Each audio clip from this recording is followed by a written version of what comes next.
visto en algunos momentos, de lo que están rotando por los hospitales. ¿Cómo se va? Quisiera saber si me están escuchando.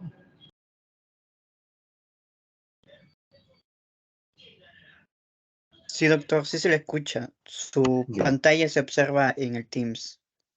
Sí, sí, sí. Bien, entonces, como le estaba diciendo, este es un tema bastante importante, porque de una y otra manera nos vamos a ver involucrados estando como internos o estando como según. Le voy a dar las pautas necesarias para poder ustedes eh, salir de la emergencia en la cual vamos a encontrarnos. Si uno no está preparado por esto, realmente las consecuencias son fatales, ¿no? Esto puede ser muerte de la madre, ¿no? Entonces, esto no debe ocurrir conociendo algunas cositas que debemos nosotros estar preparados. Bien, entonces, ¿cómo vamos nosotros a entrar a definir esto de las hemorragias postparto? Eh, Normalmente cuando uno tiene un parto, uno ya está acostumbrado, vamos a decirlo así, para ver determinado volumen, la pérdida sanguínea, ¿no? Uno calcula como obstetra o como ginecólogo, sabe más o menos la cantidad que está perdiendo, pero cuando esto excede más de lo normal, el mismo ginecólogo o la misma obstetriz se da cuenta que algo está mal acá, ¿no? Entonces, de ahí que vamos a empezar nosotros a ver que estas hemorragias pueden ir de una hemorragia leve hasta un cuadro severo, ¿no? Entonces, esto viene a ser la hemorragia que ocurre posterior al parto, ¿no? No necesita decirle todavía de que sea posterior al alumbramiento. Entonces se llama hemorragia postparto, ¿no? Entonces, salido la criatura, ¿no? Puede aparecer el sangrado, inclusive con la placenta adentro, es decir, todavía no ocurre el alumbramiento, ¿no? O de repente sale la placenta y se presenta esto, ¿no? Entonces, las hemorragias que exceden posterior a los 500 centímetros cúbicos por vía vaginal, ¿no? O las hemorragias que están por encima de 1 litro por vía abdominal, son consideradas entonces como hemorragias posparto, ¿no? Nadie se va a ocurrir pues, medir exactamente esto, pero el médico ya calcula aproximadamente que esto ya no está yendo bien, esto está yendo más de lo normal. De igual manera, el ginecólogo cuando está operando, aproximadamente va calculando cuánto sangrado tiene su paciente, ¿no? Está estable, preguntando al anestesiólogo el color de la sangre, el volumen que tiene en la mano, la cantidad que va absorbiendo, los dressing que se va a ir contando, se va a ir mojando. Entonces, ya más o menos uno ya calcula que esta cosa no va bien, ¿no? Entonces, por eso que es este término que sea por encima de 500 por vía vaginal o por encima de 1 litro por vía abdominal, debemos estar nosotros prevenidos y considerar esto como hemorragia postparto, ¿no? Entonces, por eso lo vuelvo a decir, como inicialmente le dije, ¿no? Si nosotros no estamos preparados para esta eventualidad, vamos a tener consecuencias fatales, ¿no? Sobre todo ustedes ahora como internos probablemente van a verlo, pero tienen el auxilio, pues, de tener un hospital grande donde van a laborar ustedes teniendo médicos residentes, tenemos ahí médicos asistentes, etcétera, etcétera. Entonces, podemos salir fácilmente de esta situación, pero cuando ustedes ya están en la parte de la práctica, ya lejos de un lugar, estamos frente a un cuadro perdón, en provincia, en lugares totalmente alejados, cuando se presenta esto y si no sabemos cómo solucionarlo, lamentablemente vamos a tener cosas muy, muy feas, por decirlo, ¿no? Las estadísticas que ustedes van a ver acá no guardan mucho la relación porque a raíz de la pandemia todo esto se ha ido modificando, no tenemos exactamente una cantidad definida para poderlos explicar, ¿no? Pero según la OMS también todos estos valores han ido cambiando, ¿no? Se calcula que sea mucho más de lo que se muestra en la lámina, pero lo pongo solamente como dato referencial. Entonces, cuando hablemos de hemorragias en general, doctores, tenemos que estar preparados, ¿no? Ya sea que una guardia que ustedes tengan como internos, en cirugía, en medicina y lo que fuese. Entonces estamos frente a un cuadro que tenemos que inmediatamente diagnosticar el tipo y la cantidad que tenemos acá con ese paciente, ¿no? Porque ustedes a veces en la emergencia, un paciente o la paciente va a venir y dice, doctor, estoy con una hemorragia, estoy sangrando bastante, pero realmente pues no es lo que pueda reflejar, ¿no? O a veces ustedes están en la emergencia y van a encontrar una paciente que viene prácticamente chocada, pálida, fría, hipotensa, o no tiene presión, o a veces viene con confusión, sudorosa o anuria, y su estado del sensor está totalmente comprometido. Entonces, pues, tenemos que ir conociendo nosotros esto y calificando frente a qué cuadro de... Entonces, cuando hablemos de un cuadro generalmente leve, eh, hay que tomar ciertos parámetros nosotros. Uno Doctor, es... disculpe, doctor, disculpe, ¿no está proyectando el PPT? No se llega a observar. A ver, un ratito, espera, un ratito.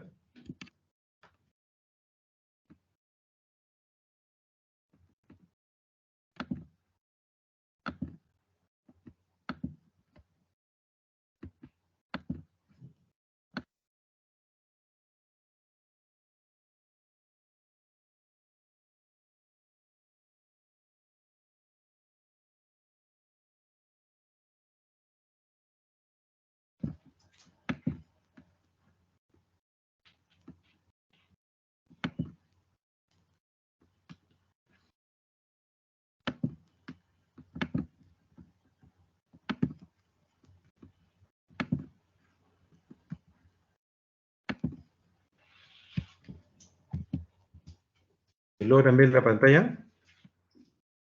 Sí, Recién doctor, se ahora lo... sí. ¿Esa ven? ¿Esa lámina Sí, ven? doctor, pero... Ya. Sí, sí, Sí, sí. sí. Bien. Entonces casi no hemos avanzado más que una lámina nada más, pues, ¿no? Su definición que había, lo que ya les he mencionado. Entonces, como yo les decía, hay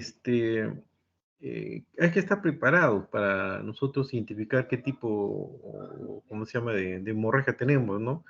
Entonces, siempre ustedes valoren esto, doctores, no solamente para la parte de ginecología, no, hay que valorar siempre, primero, las funciones vitales de una paciente. Dentro de ellos, la presión arterial, la frecuencia cardíaca, el pulso. Enseguida examinamos qué es el llenado capilar. Tercero, vemos la función renal. Cuarto, estamos viendo lo que es el estado sensorio. Y quinto, más o menos, calculamos un volumen aproximadamente cuánto está perdiendo esta paciente, ¿no? Si ustedes lo ven en un cuadro ¿cómo se llama? De una emergencia o en sala de partos, ustedes frente a la atención de parto, ustedes ven que en ese momento se está ocurriendo el sangrado, entonces ustedes pueden calcular más o menos, ¿no? Entonces, pues, a diferencia que ustedes tengan, pues, en la emergencia ven una paciente que venga chocada, ¿no? Entonces, eso ya calculan ahí. Entonces, siempre evaluamos las funciones vitales, como está en estos pacientes, ¿no?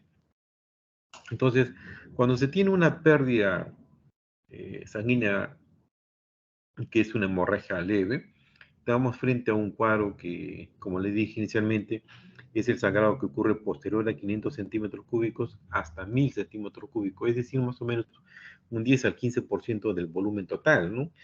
Que en realidad, si ustedes ven acá, entre comillas, vamos a decirle que es poco, entre comillas, ¿no? Pero ya vamos a ir notando poco a poco los cambios hemodinámicos que se va presentando, ¿no? Evidentemente, pues el estado del sensorio no va a estar comprometido, ¿no? El llenado capilar de estos pacientes prácticamente casi no va a haber alteración, va a mantenerse de inmediato, ¿no? El pulso tiende a tener esta paciente una taquicardia inicialmente, pero es una cosa muy leve. La presión arterial, sobre todo la más importante para nosotros, es la presión arterial diastólica, ¿no? Está por encima 90 o igual, y la presión arterial sistólica tiende a disminuir, ¿no? De igual manera, el estado de choque en la paciente no lo vamos a ver, es un estado normal. Necesitará transfusión en este caso, es una reevaluación, probablemente solamente colocarle una vía, ¿no? Pero cuando ya la hemorragia es mucho mayor de esto, estamos hablando más o menos de un 15% hasta un 30%, más o menos, es decir, más o menos que estamos calculando aproximadamente de 1.500 centímetros cúbicos hasta 2.000 centímetros cúbicos. Entonces ya la cosa va a cambiar, pues, ¿no? Entonces es una paciente que ya vamos a estar en estado sensorio más comprometido, es una paciente agitada, es una paciente que probablemente no entienda las órdenes, se desespera, ¿no? Está con ya una piel pálida, una piel fría, está sudorosa, esta paciente, ¿no? Y su presión tiende a disminuir en esta paciente, ¿no? De igual manera hace la frecuencia cardíaca que tiende a aumentar, ¿no? Entonces es un modo de compensar el volumen sanguíneo que hay que mandar con una emergencia a otro lado, ¿no? Entonces, y necesitará una transfusión, probablemente ya necesite el paciente uno o dos paquetes según la evaluación que ustedes le hagan, ¿eh? Y el llenado capilar va a ser un poco más lento, ¿no? Y esta paciente, desde el punto de vista renal, vendrá con una oliguria, ¿no? En cambio, cuando la paciente, el sangrado es mucho mayor, ya estamos hablando por encima del 35% de su volumen total, estamos hablando por más de 2 litros, calculado más o menos una paciente que tenga pues 4 litros, 4 litros y medio, dependiendo más o menos del volumen que ustedes puedan calcular. Es decir, por encima ya de 2 litros ya el estado ya está más comprometido, ¿no? El paciente viene ya en un estado comatoso, letárgico, inconsciente, o probablemente venga con confusión. Y la piel que ustedes van a observar en esta paciente es totalmente piel pálida, fría, no, tal vez ya no sudorosa en su inicio, pero ya probablemente ya casi no hay respuesta, ¿no? Y el llenado capilar es lento, muy lento, por encima de 3 segundos, ya ustedes van evaluando poco a poco, ¿no? Y la frecuencia cardíaca, esta mujer está con una taquicardia por encima de mayor de 120, que probablemente sea un pulso débil, ¿no? Y la presión arterial evidentemente va a estar por debajo de lo normal, ¿no? Casi de repente una hipertensión puede tener y vendrá un estado de anuria la paciente, ¿no? E inmediatamente en estos casos hay que abrir dos vías, ¿no? Uno para la vía, para una vía con cloruro y otro para el pastor plasmático, probablemente pasarle sangre inmediatamente a la paciente, ¿no? Es decir, en conclusión, tenemos que evaluar toda paciente con hemorragia, tenemos que evaluar funciones vitales, dentro de ellos, doctores, la presión arterial, la frecuencia cardíaca, hay que evaluar la frecuencia respiratoria. Segundo, tenemos que evaluar el llenado capilar. Tercero, tenemos que evaluar el estado de conciencia.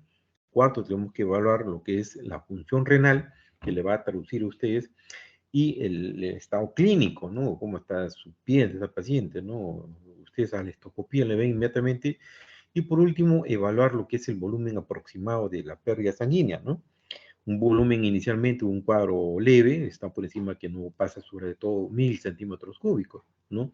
Por encima de esto, más o menos hasta 2.000 centímetros cúbicos, estamos hablando de un cuadro moderado, y por encima de 2.500, 3 probablemente ya esta paciente está prácticamente chocándose, ¿no? Entonces, eso tenemos que evaluar inmediatamente un paciente cuando tengan ustedes un cuadro hemorrágico. Si ustedes están frente a un cuadro que probablemente estén en sala de parto, ustedes lo van a ver directamente, a diferencia que ustedes reciban una emergencia, una paciente que ha tenido un accidente de tránsito, ya van a tener prácticamente ya casi, desde el punto de vista hemorrágico, van a tener un diagnóstico mayor en eso, ¿no? Entonces, esta lámina también es más o menos para tratar un poco de traducir, representar lo que más o menos les he explicado hasta el momento, ¿no? Es un paso previo a lo que vamos a ver sobre las patologías de lo que es la hemorragia postparto, ¿no? Prácticamente repetir el cuadro leve, ¿qué cosa es? La pérdida sanguínea menos del 20%, esta paciente diaforética, frialdad de miembros inferiores, ansiedad, aumento del llenado capilar o llenado capilar normal, es decir, prácticamente no vamos a tener mucha variación. Con el moderado hasta el 40% ya el estado está más comprometido, hay una hipotensión postural, una oliguria, una taquicardia, taquipnea. En cambio, cuando el cuadro es severo, ya la pérdida sanguínea es por encima de 30 a 35%, para otros mayor de 40%, donde existe ya una hipotensión severa, una agitación, probablemente una confusión o una inestabilidad hemodinámica. De repente viene a estar convulsionando esta paciente, ¿no? Bien. Entrando un poco sobre lo que es ya estas hemorragias postparto, ustedes van a encontrar en la literatura que existe la famosa 4T, ¿no? Que es la red hemotécnica. La primera T que va a corresponder en orden de frecuencia, cuando evaluemos un paciente con hemorragia postparto, inmediatamente vamos a ir pensando en el orden que les voy a mencionar. Pero a nadie se le va a ocurrir, pues inmediatamente sale una hemorragia postparto, probablemente este es un trastorno de coagulación, ¿no? Entonces, por orden de frecuencia, qué cosa es lo que puede suceder y frente a qué cuadro sospecho que pueda suceder, ¿no? Entonces, por ejemplo, ustedes saben que ¿cómo se llama? La mujer está preparada para tener un solo producto, ¿cierto? Un producto que vaya de 2,500 hasta 4 kilos, está preparada, es decir, es útero que tiene 7, 8 centímetros, va a tener la musculatura lisa en forma transversal, longitudinal y oblicua, que son esa musculatura lisa elástica, que imaginen ustedes, ahí va a crecer un producto adentro, ¿no? Que llega a crecer 35, 40 centímetros de longa. Pero si nosotros a eso le vamos a elongar, tener 2 fetos, 3 fetos adentro, o tener un contenido mucho mayor de lo que podemos esperar, entonces ahí se va a cumplir lo que es la ley de Starling, ¿no? Sobre mayor extensión se va a romper estas tiras o se va a elongar y no va a haber respuesta para esto, ¿no? Entonces, ahí tenemos que la primera T corresponde a lo que es el tono del útero, ¿no? El tono tiene cierta resistencia que hace el útero, ¿no? Para mantenerse en una fase inactiva. Entonces, cuando esto se sobredistiende, o sea, cuando dentro de la cavidad uterina tenemos, por ejemplo, una sobredistensión debido a qué? Debido a una gestación doble o múltiple, ¿no? O sea, más fetos de lo normal. O exista mucho líquido, ¿no? Es lo que se llama el polidramio, ¿no? O tal vez exista un feto grande o un feto macrosómico, un feto que tenga pues 5 kilos, ¿no? Entonces, cuando ustedes tengan eso, un útero sobredistendido, siempre hay que pensar que esta paciente hay la probabilidad que me va a hacer una atonía. Entonces, si yo no estoy preparado para eso, doctores, y de paso desapercibido, y si esa paciente le hace una atonía, Dios mío, le va a venir una hemorragia masiva, porque el útero va a entrar tiene una hipotonía y posteriormente una atonía, ¿no? Entonces, cuando ustedes tengan eso, esto más de lo normal, siempre hay que pensar en ese cuadro o sospechar que esto me va a producir este cuadro, ¿no? Entonces, tener pues siempre una oxitocina en el bolsillo para una eventualidad o una emergencia que podamos tener. Cuando tengamos también una infección, en aquellas bolsas rotas prolongadas, por ejemplo, una CRPM de 2, 3, 4 días, una semana, y haya crecido ese feto ahí adentro, por ese mismo cuadro infeccioso que hace una corionitis, ¿no? Con todos los signos que ustedes saben, pues fiebre, mal olor, una secreción fétida, un útero flácido, un útero irritable, que cuando sale el producto, ese cuadro infeccioso no deja contraer bien las fibras musculares y fácilmente va a entrar en hipotonía y atonía y se va a sangrar, ¿no? También cuando ustedes tengan, por ejemplo, un feto, entre comillas, normal, está en sala de partos, y es un feto que está en trabajo de parto la mamá, llega un momento pues que la mujer se agota, ¿no? Entonces decimos lo que se condena muchas veces con sí, trabajo de parto disfuncional, pero el trabajo de parto disfuncional, ¿qué cosa es? ¿No? Entonces, aquí estamos, ¿cómo se llama? Eh, a lo que, por ejemplo, la mujer está con 6 centímetros de dilatación, ¿no? Que teóricamente en una hora ya debe estar en 7 centímetros, más o menos para redondeando cifras y tiempo.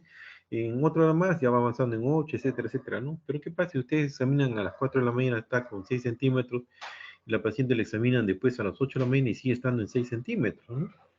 Pero la mujer sigue con las contracciones adecuadas ahí, ¿no? Y nadie se percibió que a la medida que va avanzando las contracciones también tiene que ir dilatando. Entonces, pero como no hay dilatación, existe esas contracciones sostenidas y constantes, entonces pues la mujer se va a agotar, ahí consume calorías, consumo de ATP, consumo de energía. Entonces, como cualquiera, pues va a haber un momento que ese músculo se va a agotar, ¿no? Entonces son esos famosos trabajos de parto disfuncionales, son esos trabajos de parto prolongados, ¿no? O en las multíparas, ¿no? Que ya prácticamente sus úteros son hilachas, esas grandes multíparas que ven ustedes, prácticamente ustedes cuando le van a hacer la maniobra al útero, prácticamente tocan todo, ¿eh? ¿No? Las partes fetales adecuadas. Entonces, esos pacientes doctores, siempre hay que tener presente por agotamiento materno, ¿no? Sospechar que me va a hacer un cuadro de atonía. Entonces, más o menos ya es para dar la idea que ya calculan ustedes cuánto volumen puede estar perdiendo según el cuadro si no se actúa oportunamente, eso es la atonía. ¿Y qué hacer? Así solamente para adelantarles un poco con un cuadro de atonía, ¿no? Hay que estar preparado para esto. Entonces, lo primero que tiene que hacer es un masaje uterino. Por la vía abdominal ustedes van a hacer un masaje al útero. Ustedes inicialmente van a encontrar un útero que parece una bolsa, parece un trapo, parece, ¿no? Que no es lo que deben esperar, es un útero que debe estar como una piedra arriba, ¿no? Está bien contraído, pero cuando está totalmente flácido, entonces el masaje muchas veces el 50-60% va a responder al masaje que se va a hacer de forma continua. Pero si aún así persiste el sangrado, inmediatamente hay que colocarle pues su guía a estos pacientes, ponerle su citocina o los derivados de ergometina de centeno, o lo que son la metergina, ergometrina, esos medicamentos, o si no, usar estas prostaglandinas que son el misoprostol, ya sea por vía sublingual o por la vía intrarrectal, ¿no? Entonces usamos eso y entonces vamos a ver que se contrae eso, ¿no? Sí, pero aún así persiste, doctores, en el sangrado. Lo que pueden hacer es un packing, introducir un 3, 4 dressing dentro de la cavidad uterina, ¿no? Para que haga una compresión y eso les ayuda bastante. O si no, se puede utilizar también lo que es el balón. O si no tienen ustedes ese balón, se coloca una sonda Foley cúbicos y está sobredistendido dentro, que les ayuda bastante. En otras oportunidades, cuando esto vemos, y también está escrito en la literatura, es un masaje a nivel de la cicatriz umbilical, un masaje compresivo profundo para comprimir un poco la aorta, ¿no? Es decir, todo esto es un mecanismo que nos va a ayudar bastante, ¿no? Y por último, si persistiera esto, entonces ustedes agarran, colocan las valvas a estos pacientes, traccionan ese útero con pinza Fester y se van a colocar en fondo de saco lateral, es decir, en horas 3 y 9, colocan ustedes dos pinzas Fester, ¿no? Y van a ver que el sangrado disminuye. ¿Y qué cosa hacemos con esto, no? Al jalar y traccionar el cuello, de esa manera vamos también a traccionar un poco y vamos a encontrar en esas horas de reloj que le menciono,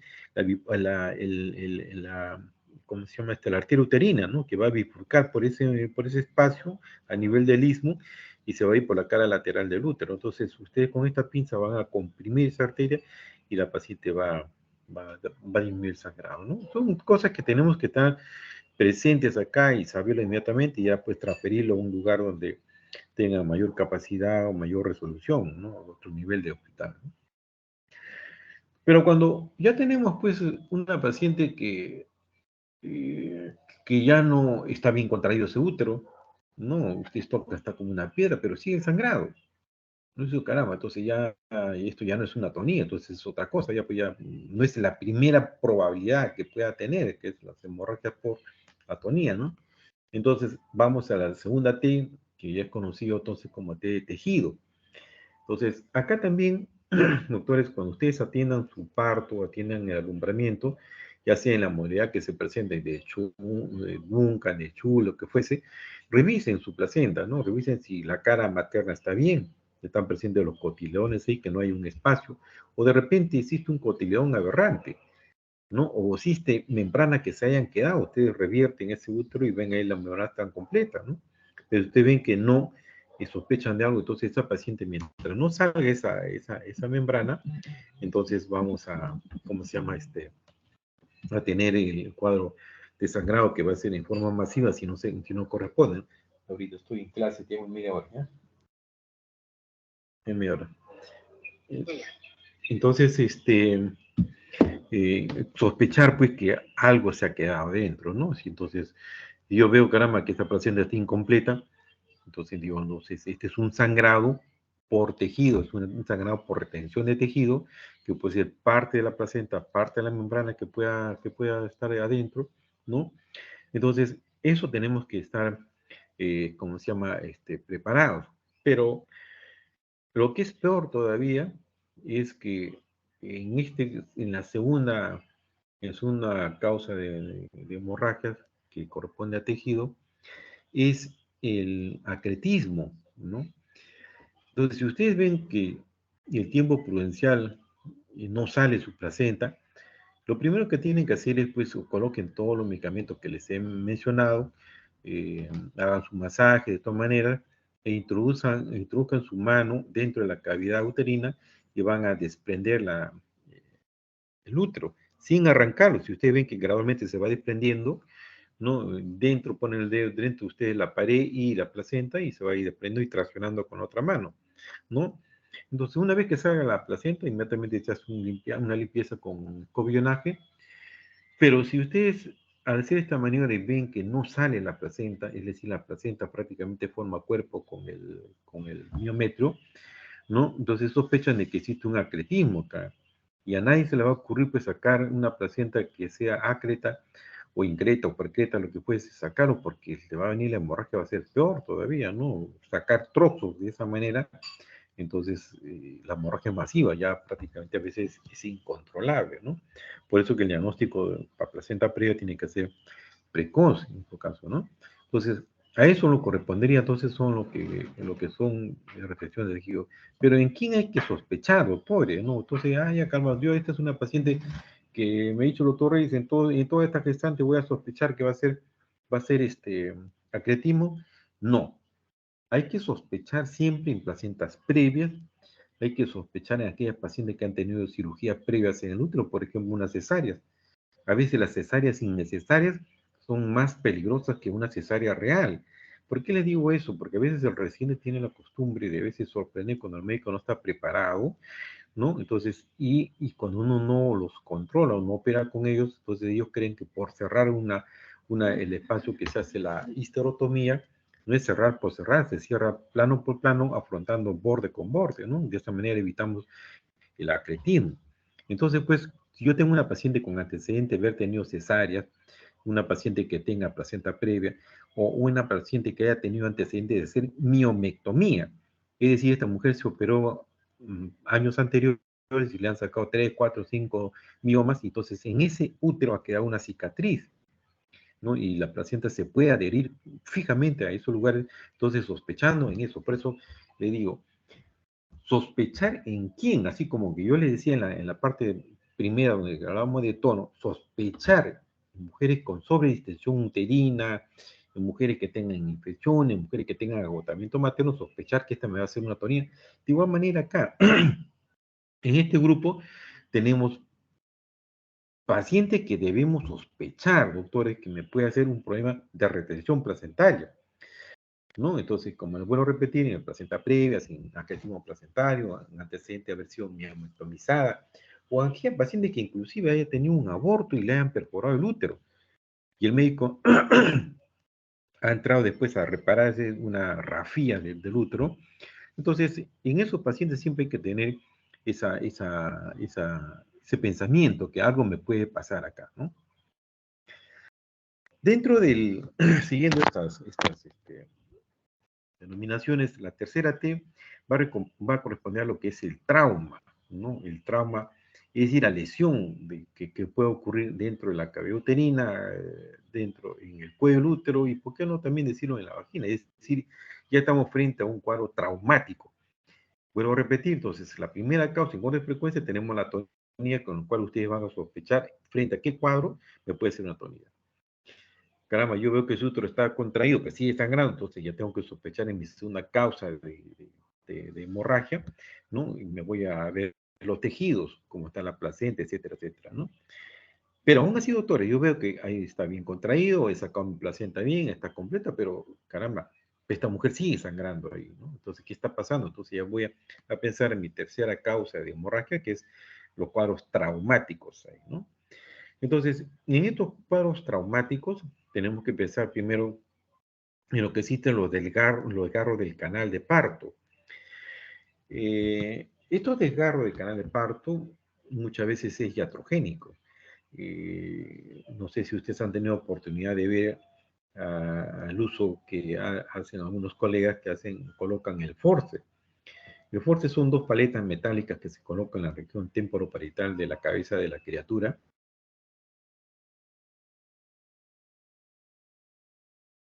la rotación que hace en el canal de parto, ¿no? Y sacar y extraer.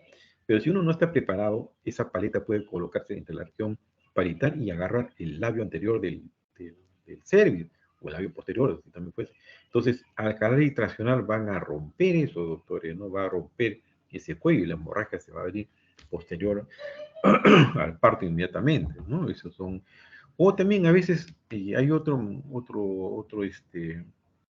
dispositivo que ayuda a la salida del producto, que es el vacuum. El vacuum son esas ventosas que se utiliza como chupón, que se coloca en la región parietal de la criatura, ¿no? Y de esa manera, de acuerdo a la contracción y de acuerdo a cómo hace la rotación interna, se va rotando y se va traccionando hacia abajo. Por una presión negativa, se va traccionando hacia abajo y para que salga la cabeza. Pero si eso, pues, doctor, es la persona que coloca, no sabe colocar bien la campanilla de este extractor, puede colocar parte de ella en la pared vaginal o parte de ellas en el cuello del útero, por qué no decir en la pared anterior del canal vaginal, y puede haber compromiso de la vejiga. Entonces, traccionan, y eso también está considerado como una hemorragia postparto de tipo traumático, ¿no? De igual manera también lo que se hace en un accidente de tránsito, una caída, un golpe, algo que pueda romper el útero, o también las famosas maniobras de Christeller. La maniobra de Christeller, doctores, es cuando es la desesperación del médico, cuando está en expulsivo, lo que hace el médico muchas veces presiona en el fondo uterino, ya sea con el puño, ya sea con el codo, y por qué no decirle en algunas oportunidades por ahí una persona hasta con las rodillas se sube y hace esa presión. Bueno, disculpen el término, eso es un salvajismo, eso ya totalmente está contraindicado, pero hay gente que ha podido hacerlo, ¿no? Entonces, eso puede ocasionar pues una salida, un expulsivo brusco y puede romper el cuello del útero, y por qué no decirlo también ¿cómo se llama? El útero mismo, ¿no? En cuanto a otra causa traumática es cuando hay una sobredosis de la oxitocina, ¿no? Ahora ya es un poco, se ve menos esto porque existe la bomba, ya se están más calibradas, pero antes decíamos nosotros a los tetriz, al médico, decíamos, coloque usted en este suero 10 unidades de oxitocina, ¿no? Y de tal manera que vamos a pasarle un mu, o sea, una microgota de oxitocina, ya vamos haciendo dosis y respuestas, si alcanzamos 6, 8 mil, entonces decimos, ya agarra un buen patrón, entonces, pero si vamos a ver que es una paciente, pues por X motivo, se movió, se abrió la llave, le comenzó a chorrear, o de repente alguien no está previsto, y dice, le vamos a impregnar un poco y deja pasar la oxitocina, y se produce una contracción brusca del útero, hace una hiperdinámica, una hipersistolia, y esto puede provocar la rotura del útero, ¿no? Entonces, existen pues muchas causas que podemos nosotros mencionar en cuanto al efecto traumático, ¿no? Rupturas en la misma pared vaginal, inclusive, ¿no? O las famosas inversiones uterinas. ¿Qué pasa con las inversiones uterinas? Cuando hay por ejemplo, esto ocurre pues inmediatamente post-alumbramiento, ¿no? En esos tracciones, la maniobra de Credé, cuando uno tracciona hacia abajo y existe un grado de acretismo en esa paciente y uno lo va sacando, entonces se va invirtiendo el útero. Al invertirse el útero es como si ustedes colocaran una bolsa al revés, ¿no? Y van a ver ustedes que creyendo que están sacando al paciente, el útero se está invirtiendo. Inmediatamente en esos casos hay que dejar de pasar la oxitocina y con un puño empujar hacia el fondo y tratar de partir a su posición natural este útero, ¿no? Eso también está considerado como los cuadros traumáticos. ¿Y qué caso? Si existe un acretismo, si existe un alumbramiento incompleto, la desesperación, que hoy en día, por ejemplo, existe lo que manda el MINSA, ¿no? Hacemos un alumbramiento dirigido, un alumbramiento activo. Es decir, ¿qué cosa significa eso? Que sale inmediatamente el producto y teóricamente para disminuir la hemorragia, uno va traccionando y sacando inmediatamente, se coloca previamente intramuscular un apoyo de oxitocina y eso sacamos la placenta, ¿no? Yo particularmente no lo hago, pero no quiero decir tampoco lo recomiendo, ¿no? Porque el periodo de que esa ampolla que pase a sangre va a pasar media hora todavía, ¿no? Pero aquí existe mucha gente que lo hace, ¿no? Entonces, la única razón que tiene es para que disminuya el sangrado en caso de anemia en los pacientes. Y la última causa que ustedes vean una atonía, que es la primera causa, la segunda causa, que es la de tejido, ¿no? La tercera causa, que es los cuadros traumáticos. El último, o la causa, tenemos que son los cuadros de la trombina, ¿no? Las alteraciones de la coagulación. Estos pueden ser de dos grupos, las causas adquiridas y la causa congénita.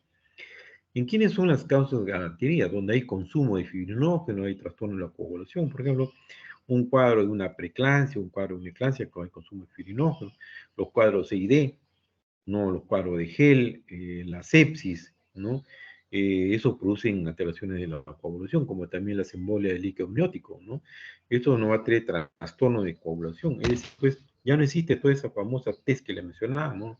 Ya no existe, o todo está bien en este caso, lo que es el tono, la placenta completa, no existe un trauma ahí, ¿no? Entonces, y como yo tengo una paciente con gel, que muy probablemente que esta señora tenga trastorno de coagulación y cuando yo lo opere a esta señora o en el parto, probablemente va a seguir sanando por el trastorno, ¿no? O aquellos cuadros congénitos que ya ven anteriormente, ya sepan ustedes que ya tiene este cuadro de enfermedad de von Willebrand o esa hemofilia, que ustedes sepan, dicen, no, esta es una paciente que me va a hacer un trastorno de coagulación, mejor lo derivo tempranamente a otro lugar, a otro hospital de mayor complejidad, ¿no? Bien, yo creo que en eso hemos sido claros cuáles son las patologías más en orden de frecuencia, lo que tenemos que estar preparados para nosotros, ¿no? No digamos esto no me va a pasar, mentira, eso le va a pasar a todo el mundo que atiende partos, ginecólogos, obstetras, les va a pasar. Pero la idea de ustedes es darle concreto qué es lo que puede suceder si no estamos preparados, ¿no? Y tener su armamento en el bolsillo, tener su ampolla de oxitocina, su prostaglandina, ¿sí? Que le va a ayudar o le va a salvar la vida inmediatamente a su paciente, ¿no? Hay otra manera también para calcular, pero esto es en forma aguda, lo que es el índice de shock. El índice de shock es la relación que existe entre lo que es la frecuencia cardíaca y la presión arterial sistólica, ¿no? Ustedes saben que la presión arterial sistólica es la fuerza contráctil que hace el músculo para vencer la resistencia vascular periférica, no es la fuerza contráctil que hace los ventrículos, ¿no? Y la frecuencia cardíaca es lo que nosotros pues, conocemos, el pulso, lo que ustedes van a ver, ¿no? Entonces, si tenemos un rango más o menos esta fracción de 0.5 a 0.6, decimos que es normal. Por ejemplo, ustedes tienen una frecuencia cardíaca de 60, 70 y su presión arterial sistólica de ustedes probablemente sea 110, ¿no? Entonces ustedes hacen esa ecuación y van a encontrar que están en 0.5, 0.6.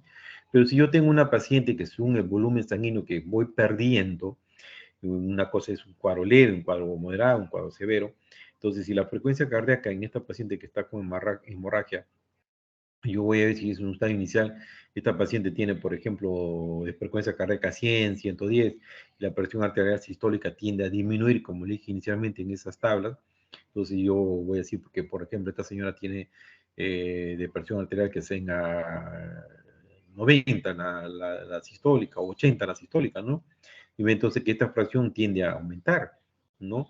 Entonces, si la frecuencia cardíaca está pues en 100, y 100 entre 80, que es la presión arterial sistólica, usted divide y sale unos puntos y tanto, ¿sale? Entonces ya estoy frente a un cuadro de hemorragia, ¿no? Entonces nos ayuda bastante para la fase aguda, no para hacer un diagnóstico rápido, ¿no? Esto no sirve para una hemorragia ya que tenga larga data, ¿no? Entonces, o aquella que esté en tratamiento, pero inmediatamente cuando usted tenga estos pacientes, inmediatamente va a hacer su índice de shock más o menos entre qué cuadro te ¿no? Si es de 0.8, entonces que tiende a subir, entonces un cuadro leve, ¿no? Si tiende, esta fracción sale de 1.0, aumentando probablemente la pérdida sanguínea, si tengo 1.1, ya estamos en un cuadro ya casi severo, ¿no? Entonces eso es lo que trata de explicarnos un poquito sobre lo que es el índice de shock, que es identificar a los pacientes con trauma y con choque hipovolémico, ¿no?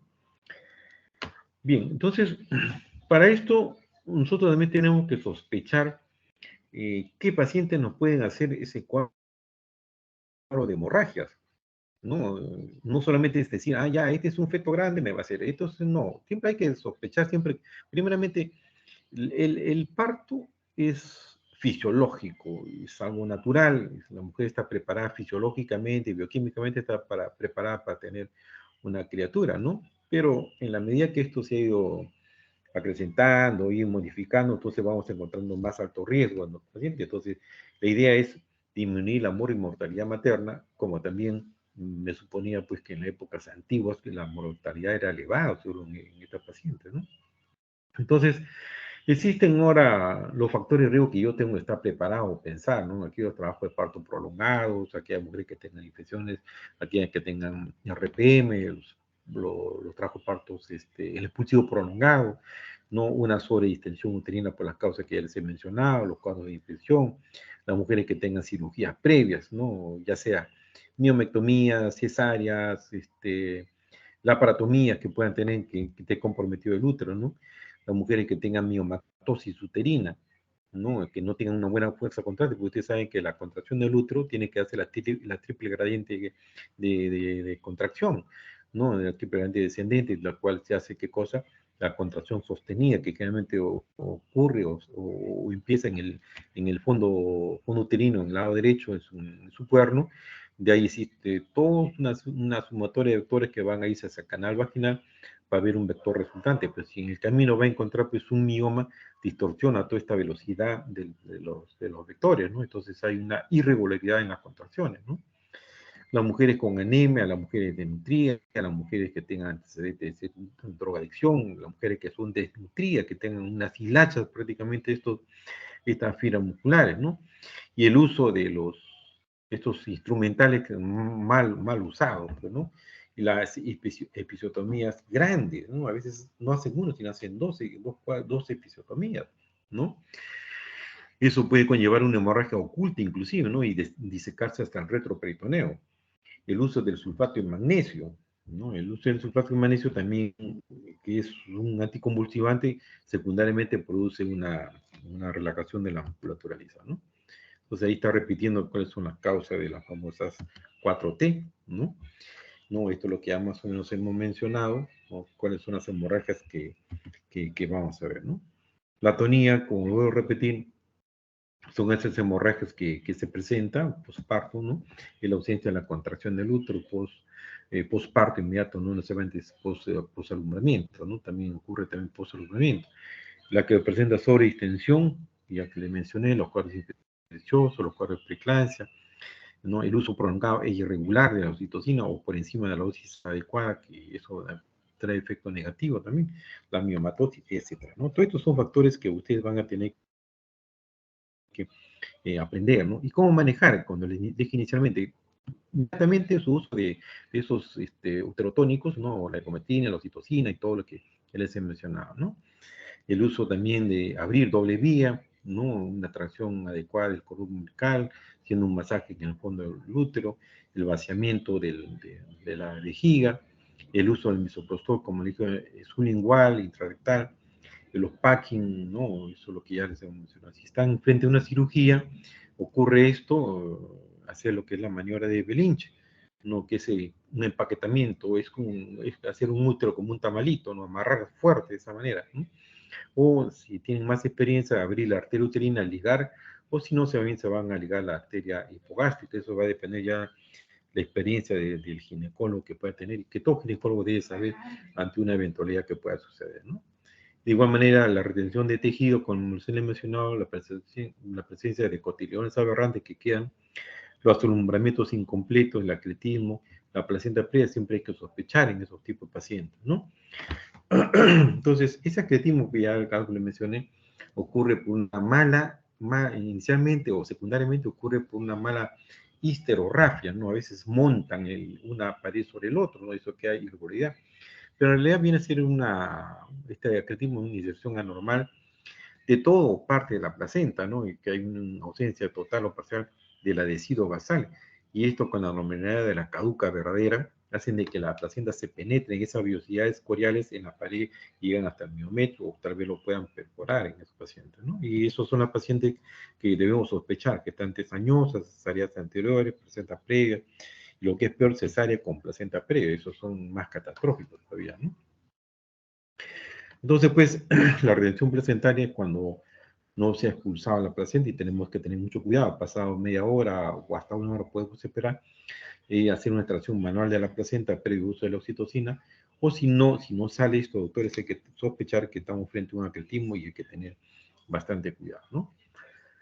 La retención de restos placentarios, ya les mencioné que es el alumbramiento incompleto, ¿no? Sospechar en nuestro paciente, revisar bien nuestra placenta, ¿no? Y si esto queda y esta paciente puede volver con endometritis puerperal, ¿no? Que es peor, viene con una secreción fétida, purulenta, con sangrado, con fiebre, el cuadro sistémico más comprometido, ¿no? Entonces, la placenta puede ser de tres tipos. La placenta puede ser increta, percreta, ¿no? Acreta, increta y percreta, ¿ya? Entonces, eso tenemos que tenerlo, valorarlo siempre a nuestro paciente, ¿no? A medida que se va penetrando, como dice la figura, vamos haciendo el compromiso mucho mayor, ¿no?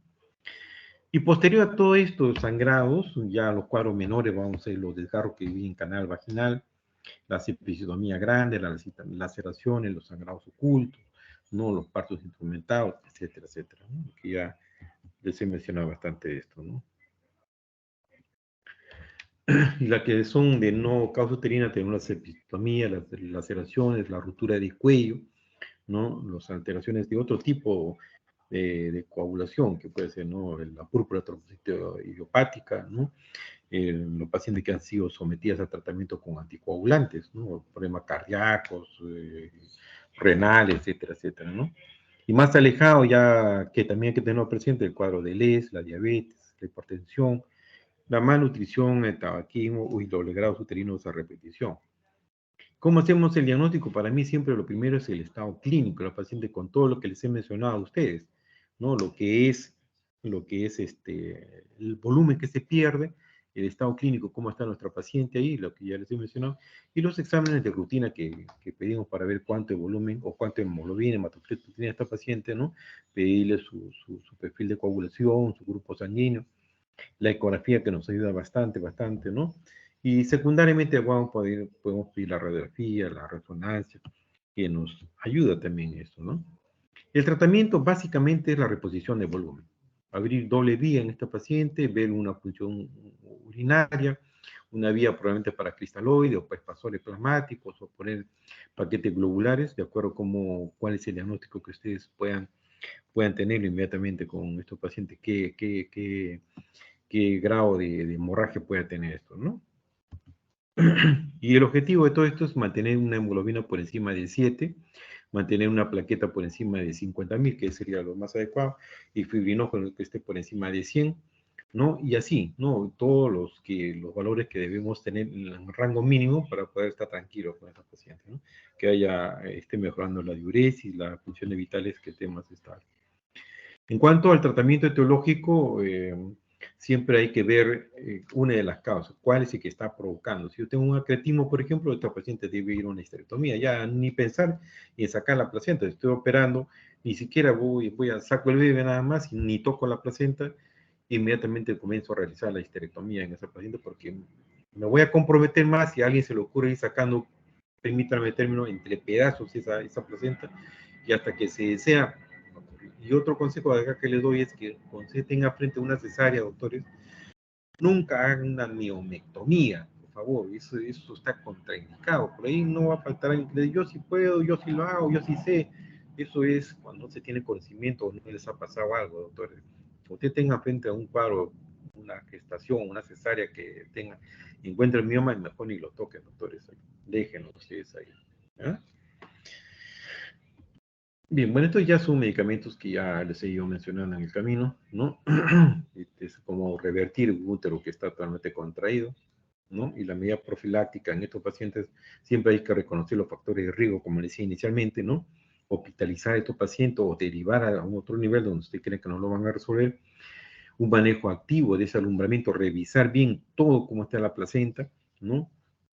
Colocar siempre, para mí, toda gestante por parto normal debe tener una vía abierta, doctores. Bien, ¿alguna pregunta, autores, con respecto a este tema? A ver. Doctor, buenas noches. ¿Se me puede escuchar? Sí, te escucho. A ver.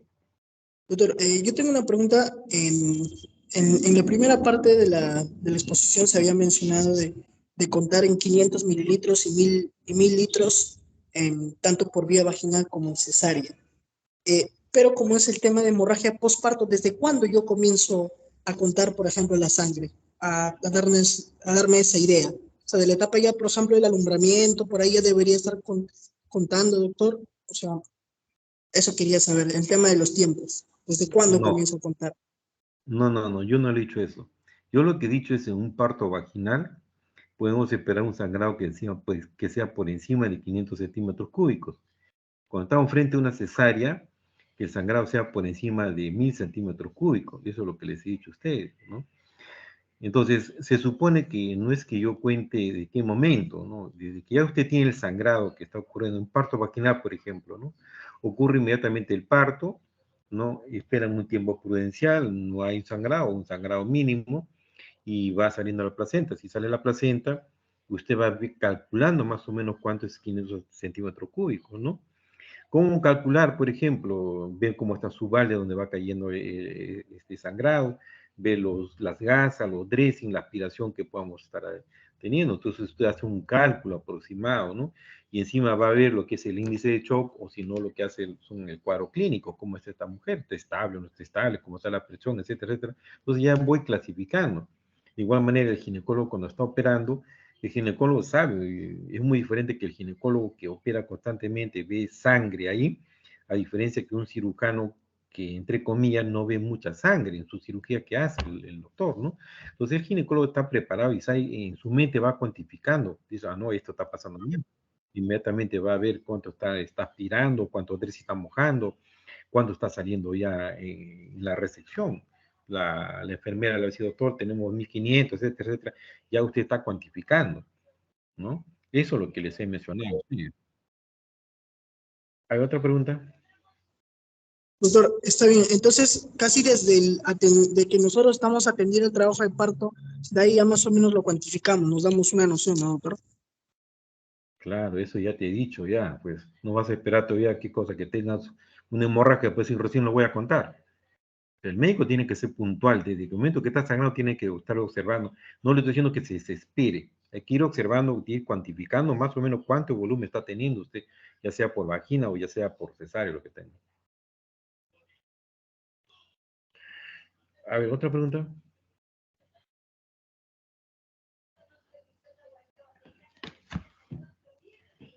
No es más pregunta, es un tema muy importante, es un tema que ustedes, no es que uno sea que le indique mal, ¿no? Ustedes van a pasar por eso, doctores, a todos nos pasa eso, cuando estamos solos es peor todavía, ¿no? Un hospital que nos pasa tenemos un montón de ayuda, por ejemplo, por último tenemos hasta sangre, ¿no? Doctor, Sí, a ver, doctor. doctor, buenas noches. Bueno, no, creo que no voy a terminar de toda la ponencia, pero la parte sí que tengo entendido es que, bueno, como mencionó, creo que también las primeras causas es la atonía uterina. Entonces, tengo entendido que también es parte de ello el masaje bimanual, ¿no? Ahora entiendo que también hay un masaje bimanual externo y masaje bimanual interno. Dentro de ellos dos, ¿usted cuál considera que sea más efectivo? En realidad es una pregunta interesante, ¿no? Si uno lo ve, aparentemente es una pregunta simple, pero tiene mucha razón lo que se pregunta, ¿no?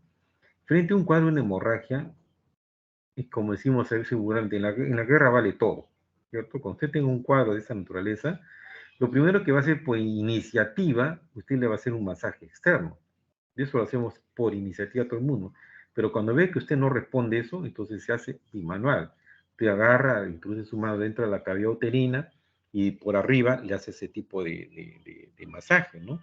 Que ayuda bastante. También, como le dije, pueden hacer un masaje o una compresión a nivel de la región umbilical para comprimir un poco la aorta. Es decir, en ese momento todo le va a valer, doctor.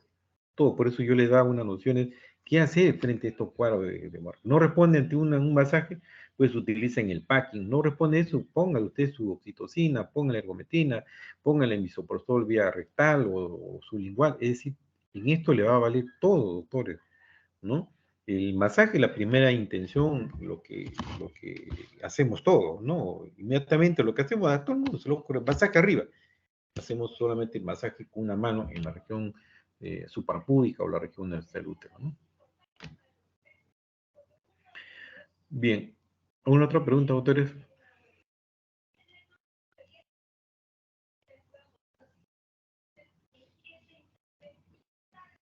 Bien. Entonces, doy por entendido que está claro, es un tema muy apasionante, es un tema, para nosotros como médicos es bonito, ¿no? Porque nosotros vamos a estar con toda la adrenalina frente a esa hemorragia, ¿no? No queremos que nadie nos pase, pero yo les diría más bien que les pase en un hospital a usted para que aprendan cómo solucionar, ¿no? Es un tema muy, muy apasionante y no se olviden ustedes de seguir esa secuencia, ¿no? El orden de las famosas T, y van a ver, si ustedes ponen en práctica eso, y en sala de parto cuando esté rotando y miran ustedes cómo hace el residente, ¿no? ¿Qué es lo que está haciendo inmediatamente, ¿no? Pero no se le vaya a ocurrir, pues, a una persona, por ejemplo, está con atonía, y es así, y le está haciendo revisión de cavidad con su placenta está completa, ¿no? Y así no tiene sentido, ¿no? Pero va usted que va a ocurrir, ¿no? Pone citocina tanto, y es así, le está metiendo misoprostol porque sí sangró y ese útero está bien contraído, cuando la razón es sacar un pedacito de membrana que está metido dentro de la cavidad uterina. Bien. Si no hay preguntas, nos quedamos ahí, doctores. Buenas noches con todos. Doctor, Sí, sí, sí, te doctor, escucho. una última pregunta. No, Doctor, diga nomás. si en caso la paciente, por ejemplo, está haciendo esa hemorragia y aparte tiene preeclampsia, ¿no hay ninguna contraindicación, digamos, de oxitocina o algún tipo de fármacos? No. A ver, también tu pregunta está bien atinada, ¿no? Si yo tengo un cuadro de preeclampsia, el uso de la oxitocina, el uso de las prostaglandinas, eso no le va a hacer ningún problema, doctor. Usted póngale nomás con toda la confianza del caso. Pero en esos pacientes no use los derivados del colesterol de centeno, es decir, no usen la ergometrina ni el metergin, esos medicamentos son vasoconstrictores, van a aumentar un poco más la presión del paciente y se va a comprometer. Pero en cambio la oxitocina, la prostaglandina, úsele con bastante confianza, doctor.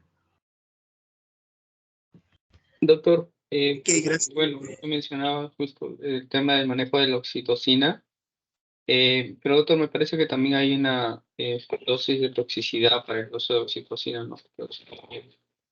Por ejemplo, cuando se presenta el caso de atonía, ¿no?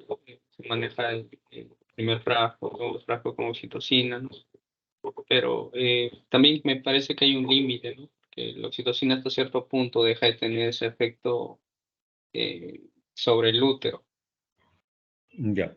Cuando tenga eso, por ejemplo, cuando esté en sala de partos, si tengo una paciente que tiene trabajo de parto disfuncional, es decir, porque existe una hipodinamia en la paciente, ¿no? Entonces, no hay buenas contracciones, porque usted tiene que tener unas contracciones sostenidas, es decir, tiene que tener de 3, la literatura dice de 3 a 5 contracciones en 10 minutos, ¿no? Con 2 cruces, ¿no? Y un tiempo prudencial en cada uno de ellos, ¿no? Entonces, pero si yo tengo pues 1 o 2 contracciones en 10 minutos, entonces estoy con una hipodinamia. Ahí donde el médico agarra y le dice hay que acentuar el trabajo de parto, hay que corregir esas contracciones. Ahí es donde se coloca lo que son la oxitocina. La oxitocina tenemos que colocar por 1000 unidades de oxitocina. Entonces, la dosis que inicialmente impregnamos nosotros con 1 o 2 mil unidades, es decir, el doble, 2 a 4 gotas que hacemos, ¿no? Como decía, y ahora existen bombas que lo gradúan mejor. Podemos ir eso a dosis respuestas. Si con 4 gotas me va a ir muy bien, agarro un buen patrón, entonces lo dejo ahí, ya no le voy a aumentar, doctor. Pero si yo lo aumento, puedo provocar qué cosa? Puedo provocar una sobrecontracción y puedo romper el útero en un paciente, ¿no? Que eso, más aún si son cesáreas anteriores, hay que tener bastante cuidado. Pero no es que llegue a un límite y eso le va a producir una relajación uterina, no. Eso más bien el riesgo que se pueda romper el útero, doctor. A eso yo me refería inicialmente. Bien, ¿alguna otra pregunta, doctores?